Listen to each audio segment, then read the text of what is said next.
Onneen koo baay'ee si jaallata, afaan koo seenaa kee dubbata. Yaa qulqulluu namaaf taatee akkamaa kan naaf furamte harkaa fi harmaa.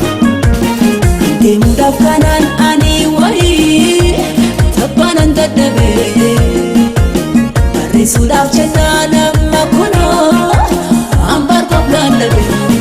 Ollaa girmataa babbaaniyyatu naaf na ta'atu garaan jabaatu. Bunkee hawween argatan dhabuu kan wal jaallatee bakkeetiin qabin.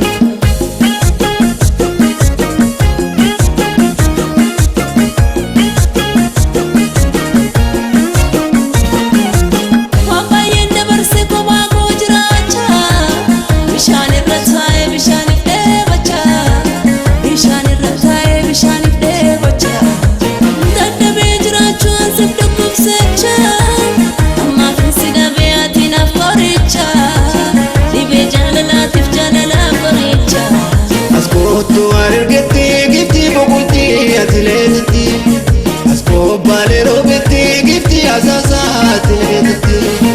Askootu irraa gannaa shurrubbaa gadhiisi taphannaa, askootu irraa gannaa shurrubbaa gadhiisi taphannaa.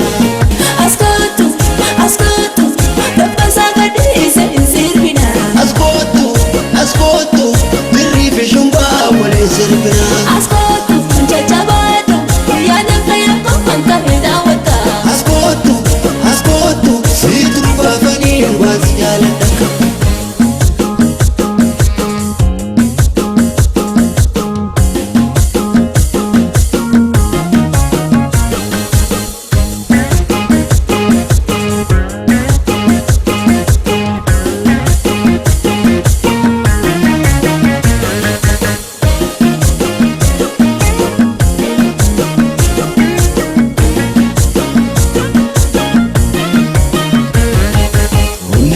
Baay'ee si jaallata, afaan koo seenaa kee dubbata.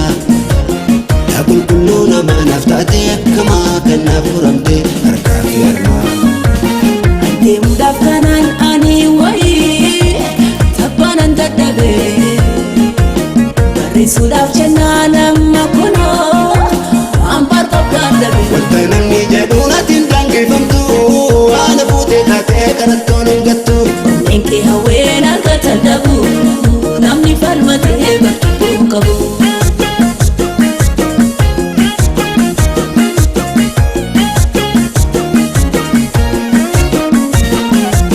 Farda jaalalaatiin yaadaan gulufsiisa, uffata moorees na yaadaachisa.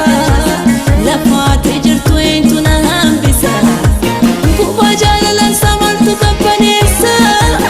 Inni yaada saabsaan hin haayyisa, garaasiif madaa'e maaliin hin fayyisa. Askoo shaashamanneetti yoo barbaaddes kootu soodareetti, boqonnee adaamatti wal fuudhannee kan lafa finneetti. Askootu irraa gannaa shurrubbaa gadhiisi taphannaa, askootu irraa gannaa shurrubbaa gadhiisi taphannaa. Askootu dabbasaa gadhiise hin sirbina. Askootu birrii fi shumbaa waliin sirbina. Askootu jajjabaadhu yaada fayyadu kan ta'e daawwata. Askootu siitu baafanii waan si jaalladha. Askootu dabbasaa gadhiise hin sirbina. Askootu birrii fi shumbaa waliin sirbina. Askootu jajjabaadhu yaada fayyadu kan ta'e daawwata. Askootu siitu baafanii waan si jaalladha.